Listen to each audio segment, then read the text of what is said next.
हरे Krishna. Australia permanent residency का the biggest question, what is the biggest question कि क्या मेरे ऑस्ट्रेलिया परमानेंट रेसिडेंसी के पॉइंट्स बन रहे हैं?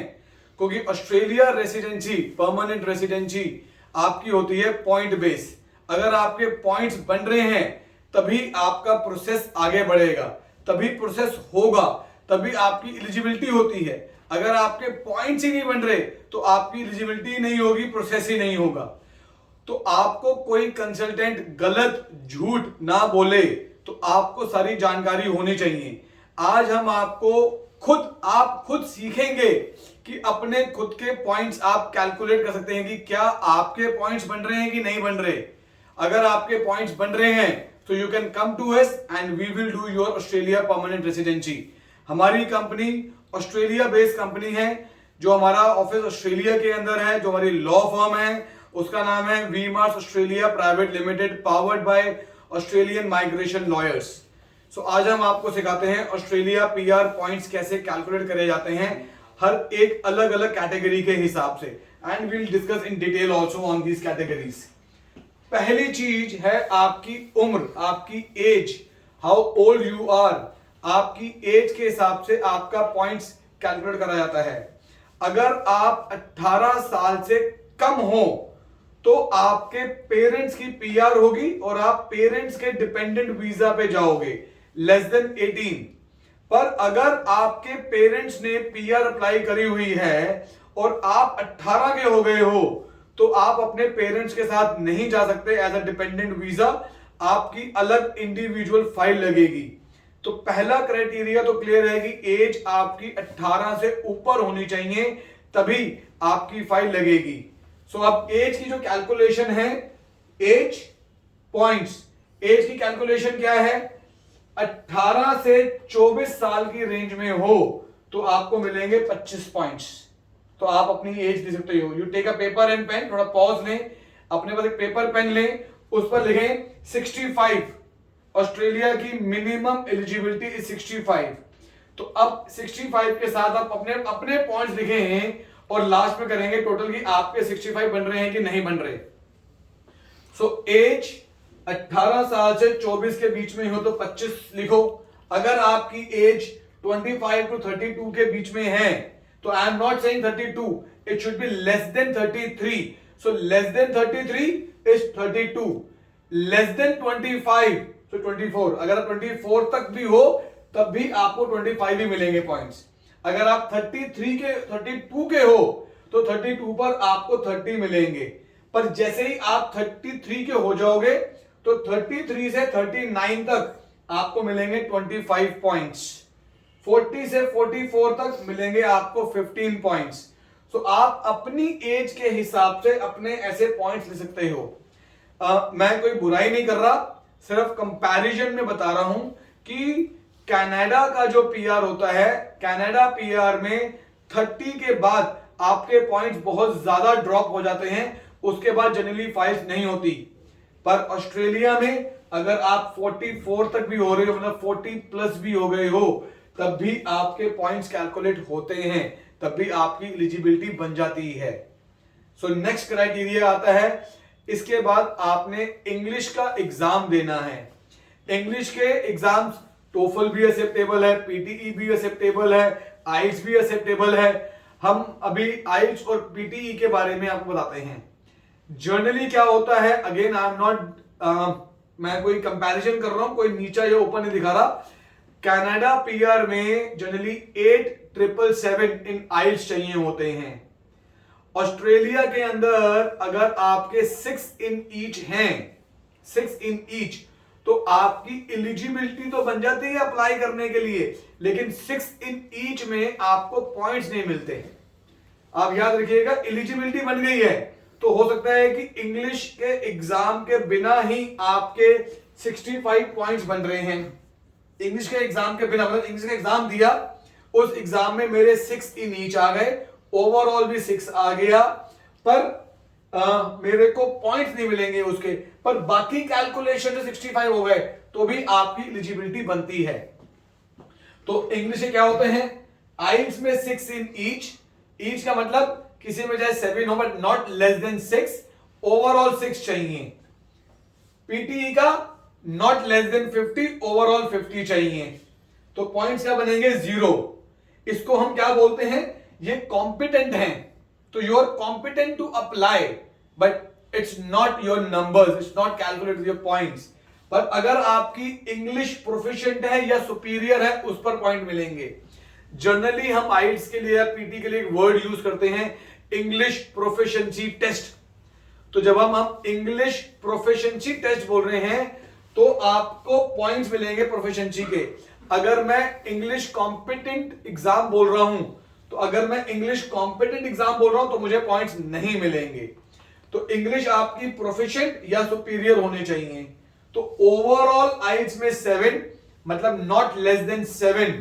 अगर आपके ओवरऑल 7 बन रहे हैं और किसी में 6 बन रहे हैं या किसी में 6.5 आ गया, तभी एलिजिबिलिटी नहीं है। It should be overall 7 not less than 7, overall 65 not less than 65। तो आपके पॉइंट्स बनेंगे 10, जो कि आपकी प्रोफिशिएंट हो गई। आइल्स में 8, ओवरऑल पीटी में ओवरऑल 79 अगर आपके होते हैं तो आपकी इंग्लिश सुपीरियर पॉइंट्स मिलेंगे 20।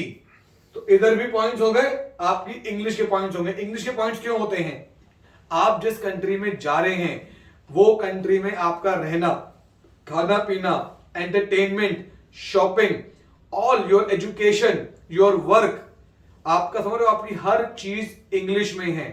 तो आपको इंग्लिश आती है कि नहीं आती, आप वहां पर सरवाइव भी कर पाओगे कि नहीं कर पाओगे, ये वो चेक हो रहा है आपका। करेक्ट? एज क्लियर हो गई, इंग्लिश क्लियर हो गई। हमारा अगला आया एजुकेशन। अब एजुकेशन क्या है? क्योंकि आप स्टूडेंट वीजा पे नहीं जा रहे हो, आप परमानेंट वीजा पे जा रहे हो और आप एक मैच्योर व्यक्ति हो चुके हो, तो इसलिए एजुकेशन की भी वैल्यू होती है। एजुकेशन के अंदर सिंपल, आपने बैचलर्स डिग्री या मास्टर्स डिग्री दोनों में से कोई भी ली हुई है तो सेम पॉइंट्स है 15।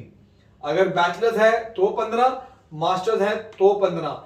अब इसमें कई बार लोग कंफ्यूज होते हैं। इसमें लोग कहते हैं कि जी मेरे पास तो बैचलर्स डिग्री भी है, मास्टर्स भी है, तो क्या मेरे को 30 पॉइंट्स मिलेंगे? सर मेरा यहां पर क्वेश्चन है, अगर आपकी एज 35 है तो क्या आपको 25, 30, 25 पॉइंट मिलेंगे?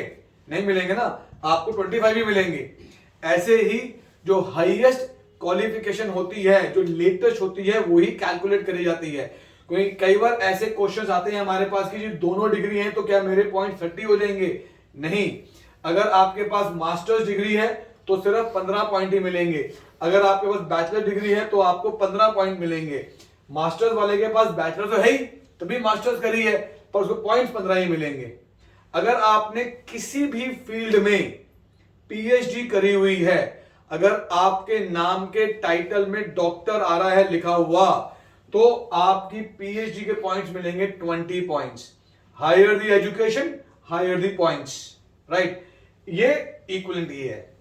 सो अगला आया आपका वर्क एक्सपीरियंस। अब इसमें एक थोड़ा ट्रिक है, ये मेरे अभी टीम मेंबर ने ही मुझसे ये क्वेश्चन पूछा था। तो थोड़ा ट्रिक ये है कि अगर कोई 18 साल का है तो 18 साल वाले बच्चे का तो ना तो बैचलर्स हुआ ना वर्क एक्सपीरियंस हुआ, तो उसके पॉइंट्स कैसे बनेंगे? करेक्ट? प्रैक्टिकली देखा जाए तो 18 साल वाले के पॉइंट्स बनना बहुत मुश्किल है हमारे लिए।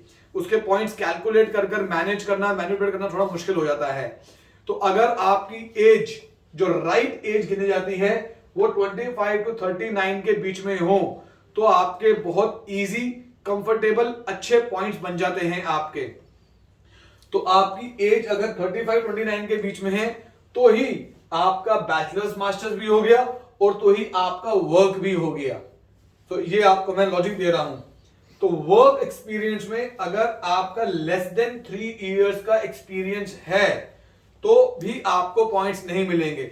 मान लो कि आप 25 साल के हो गए, अब 25 साल में 22 साल में आपने अपनी ग्रेजुएशन कर ली, एग्जांपल दे रहा हूं आपको मैं, तो 23, 24, 25, तो अभी आपको 3 साल पूरे नहीं हुए हैं अपने जॉब करते हुए, प्रॉपर रेगुलर सैलरी लेते हुए, तो लेस देन 3 इयर्स हो गए तो भी आपको पॉइंट्स नहीं मिलेंगे। तो इसीलिए मैंने कहा था कि जो बेस्ट एलिजिबल एज है वो 25 to 39 होती है कि इसके अंदर हमारे पास एक्सपीरियंस काउंट हो जाते हैं, एजुकेशन काउंट हो जाती है। तो वर्क एक्सपीरियंस में 3 साल से 4 साल का अगर एक्सपीरियंस है आपको तो मिलेंगे 5 पॉइंट। 5 साल से 7 साल का एक्सपीरियंस हो तो मिलेंगे 10 पॉइंट। 8 साल ऑनवर्ड्स आपके हैं तो आपको मिलेंगे 15 पॉइंट। अब इसमें हम एक चीज समझते हैं ध्यान से, थोड़ा सा मैं आपको यहां पर एक चीज समझा रहा हूं और काम की बात समझा रहा हूं, सीखना बहुत काम की चीज है ये वाली आपके लिए। 2-3 चीजें यहां पर। पहला, higher the experience higher the point. ऐसा क्यों है कि आपका मेच्योरिटी लेवल ज्यादा अच्छा हो जाता है। 1। अब जो जरूरी है, जो ट्रिक है घूमने वाला, वो समझते हैं। मान लेते हैं आपको 10 साल हो गए काम करते हुए, तो आप कहेंगे जी मेरे तो 15 पॉइंट बन जाते हैं। अब मैं आपको बोलूंगा सर 10 साल हो गए तो मेरे को 10 साल का अपना आप मेरे को बैंक स्टेटमेंट दिखाओ जिसके अंदर आपकी सैलरी आ रही है। 10 साल का मेरे को एक्सपीरियंस लेटर दो। 10 साल किस किस कंपनी में जॉब करा उसका relieving letter, joining letter, experience letter दो। आपने जी लेटर तो मैं सारे अरेंज कर लूंगा, लेकिन 10 साल की सैलरी मेरे पास कभी आई कभी नहीं आई, कभी कैश में आई कभी कुछ हुआ, तो वो कैसे करेंगे? तो उसका एक जो आपको बता रहा हूं एक चीज, उसका तरीका ये है कि आप फिर 10 साल का एक्सपीरियंस शो मत करो, आप अपना 5 से 6 साल 7 साल के बीच का एक्सपीरियंस शो कर दो कि जी मुझे लास्ट 5 इयर्स का एक्सपीरियंस है जी भैया, तो 5 साल एक्सपीरियंस दिखा दो तो भी आपको 10 पॉइंट मिल जाएंगे। समझे ध्यान से, ये बड़ा जरूरी चीज है। अगर आप अपनी सैलरीज नहीं दिखा सकते हो अकाउंट में तो अपनी एक्सपीरियंस को आप कम कर सकते हो, और कम एक्सपीरियंस में आप अपने पॉइंट फिर भी बन जाएंगे आपके। तो इसका मतलब कोई ना कोई पॉइंट तो आप ले ही लोगे कि कुछ तो आपकी सैलरी रेगुलर आ रही थी, तो आप अपने पॉइंट्स कैलकुलेट कर सकते हो उस हिसाब से। ठीक है जी। अगला, अगर आपकी शादी हो चुकी है और आपका स्पाउस अगर वो भी इंग्लिश का एग्जाम दे देते हैं तो उनके इंग्लिश के अंदर अगर 6 बैंड भी आते हैं, 6 छोड़ो, हाँ अगर उनके आइल्स में 6 और पीटी में 50 आते हैं, 55 आता है, तब भी उनको 5 पॉइंट मिल जाते हैं, स्पाउस को भी इंग्लिश के ऊपर। अब यहां पर एक चीज है, अगर स्पाउस कहता है कि मेरे को आइल्स पीटी नहीं देना, करेक्ट, स्पाउस की इंग्लिश इतनी अच्छी नहीं है, उसको इंग्लिश नहीं देना, तो उस केस में स्पाउस इंग्लिश नहीं दे, लेकिन एक चीज आ जाती है उस केस में, इंग्लिश ना दे लेकिन उसको अपनी जो भी एजुकेशन करी हुई है उस एजुकेशन से एक एमओआई लेके आना होता है। MOI is medium of instruction. तो यहां पर उसको एक एमओआई लेके आना होता है कि जी मेरी जो एजुकेशन थी, मेरी जो बैचलर्स डिग्री, मास्टर्स डिग्री, जो भी उसकी एजुकेशन रही है वो इंग्लिश में रही है, तो वो आपका कॉलेज आपको बकायदा लिख कर देगा, उसका फॉर्मेट हम आपको दे देते हैं, तो आप अपने कॉलेज जाएं और उनसे लिखवा कर ले आएं कि आपकी जो एजुकेशन थी वो इंग्लिश में थी, तो उसके आपको एक्स्ट्रा पॉइंट मिल जाएंगे, 5 पॉइंट और आपको उसके नहीं मिलेंगे, इसके मिलेंगे इंग्लिश एग्जाम के। लेकिन अगर इंग्लिश एग्जाम नहीं दे रहे हो तो उस केस में आपको वो चाहिए होगा एमओआई। तो कोई ना कोई एक चीज स्पाउस को करनी ही करनी है। सेकंड आता है, नेक्स्ट आता है नाटी। तो ये नॉटी नहीं है, ये नाटी है, NAATI। कई लोग ये प्रोनाउंसिएशन गलत करते हैं कि जी नॉटी के स्पेलिंग क्या होंगे या नॉटी के पॉइंट्स क्या होंगे, तो इट्स नॉट नॉटी, इट्स नाटी। नाटी क्या होता है, अगर आपके पॉइंट्स किसी जगह पर कम बन रहे हैं तो है ये, it's not mandatory, this is optional. ये क्लियर रहना चाहिए कि ये मैंडेटरी नहीं है, ये ऑप्शनल है। जैसे मैंने बोला स्पाउस का इंग्लिश मैंडेटरी है, या तो वो एग्जाम दे या वो एमओआई लाए, दिस इज मैंडेटरी। ये सब पॉइंट्स इकट्ठे करना मेन एप्लीकेंट के लिए मैंडेटरी है, पर NAATI exam is not mandatory, it is optional. इस एग्जाम की जो फीस है वो $800 की फीस है, लगभग 20 मिनट का एग्जाम होता है, इसके मिलेंगे 5 पॉइंट। नाटी की प्रिपरेशन भी हम लोग कराते हैं, हमारे यहां पर हम नाटी प्रिपेयर भी कराते हैं आपको। इसमें होता क्या है बेसिक से समझा रहा हूं, बाकी जब भी आप नाटी हमसे ज्वाइन करोगे तो will give you more details on it. NAATI में क्या होता है, नाटी के अंदर अलग अलग कुछ लैंग्वेजेस लिखी हुई हैं। अब इंग्लिश लैंग्वेज है प्लस अलग कुछ रीजनल लैंग्वेज लिखी हैं। एग्जांपल लेते हैं कि हिंदी, पंजाबी, हरियाणवी कुछ लैंग्वेज लिखी हुई है, आपकी तेलुगु, कन्नड़, मलयालम लैंग्वेज लिखी हुई है। अब ये लैंग्वेज लिखी हुई है। अब आपका एक ऑनलाइन एग्जाम होगा जिसके अंदर ऑनलाइन आपको कोई एक पैराग्राफ इंग्लिश में सुनाया गया, आपने इंग्लिश में सुना और अपनी रीजनल लैंग्वेज जो आपने करी सिलेक्ट, जैसे मान लो अगर मैं देता हूं नाटी और मैं कहता हूं जी मेरी रीजनल लैंग्वेज हिंदी है, तो मैं हिंदी चूज करता हूं, तो मैं इंग्लिश में सुनूंगा और हिंदी में ट्रांसलेट करूंगा। उसके बाद फिर वो हिंदी में मेरे को एक पैराग्राफ सुनाएंगे और मेरे को इंग्लिश में ट्रांसलेट करना है। So this is the concept of NAATI, जिसमें आपके ट्रांसलेशन स्किल्स देखे जाते हैं। उसके आपको एक्स्ट्रा 5 पॉइंट मिलते हैं, पर 800 ऑस्ट्रेलियन डॉलर का आपको खर्चा करना पड़ता है। अगर किसी के पॉइंट्स कम बन रहे होते हैं तो वो ये पैसा देकर पॉइंट्स को अपग्रेड कर सकते हैं। नेक्स्ट आपका बनता है कि हम कहां पर अप्लाई कर रहे हैं। अब ये एक इंपॉर्टेंट चीज है, क्योंकि यहां पर आपको क्या लिखा हुआ है 491 के आगे 15 पॉइंट, बिग नंबर्स। अगर ओवरऑल आपके 50 पॉइंट ही बन रहे हैं तो सिर्फ यहीं पर ही आपको 15 पॉइंट मिल जाते हैं, और जो कि मैंडेटरी मिलेंगे ही मिलेंगे। इसमें आपने कुछ नहीं करना, ये तो बाय डिफॉल्ट गवर्नमेंट दे रही है। पर ये दोनों में क्या फर्क है वो समझते हैं हम लोग। 190 सब क्लास, 190 सब क्लास है आपका डायरेक्ट पीआर, जो कि आपकी होती है स्टेट में। तो आप किसी ना किसी स्टेट में पीआर लेके जाते हो 190 सब क्लास के अंदर, तो आपको मिलते हैं 5 पॉइंट। लेकिन यही जब आप टीआर लेते हो, टेम्परेरी रेसिडेंस लेते हो, तो आप हर स्टेट में नहीं जा रहे, कुछ स्टेट्स के कुछ पर्टिकुलर रीजन्स हैं, उस रीजन में आप जा रहे हो काम करने के लिए। तो जब आप वो पर्टिकुलर रीजन चूज करते हैं, नॉट द स्टेट, ये 15 पॉइंट हमको दे रही है स्टेट, सॉरी 5 पॉइंट हमको दे रही है स्टेट, पर उस स्टेट में एक रीजन है। मैं जब उस रीजन में काम करने के लिए जा रहा हूं, उस रीजन में मैं टीआर ले रहा हूं, तो मुझे मिलते हैं 15 पॉइंट। तो जब आपको रीजन के 15 पॉइंट मिलेंगे, जब आप 491 वीजा पर वहां जाओगे, तो हमारी लॉ फर्म आपके लिए क्या करेगी, हमारी लॉ फर्म इस 49 टीआर पॉइंट्स को आपके लिए पीआर में, ऑस्ट्रेलिया में पीआर में वहां जाकर आपको हेल्प करेगी, गाइड करेगी, एडवाइस करेगी, कंसल्ट करेगी कि कैसे आपको वहां पहुंचकर इसको परमानेंट रेजिडेंस में कन्वर्ट करना है।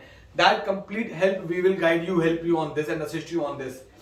सो 15 पॉइंट आपको टीआर के मिलेंगे अगर हम किसी रीजन में जा रहे हैं, 5 पॉइंट हमको पीआर के मिलते हैं अगर हम किसी स्टेट में जा रहे हैं। सो this is the entire point calculation. मैं 5 सेकंड साइड होता हूं, आप आराम से इसका एक स्क्रीनशॉट ले सकते हैं।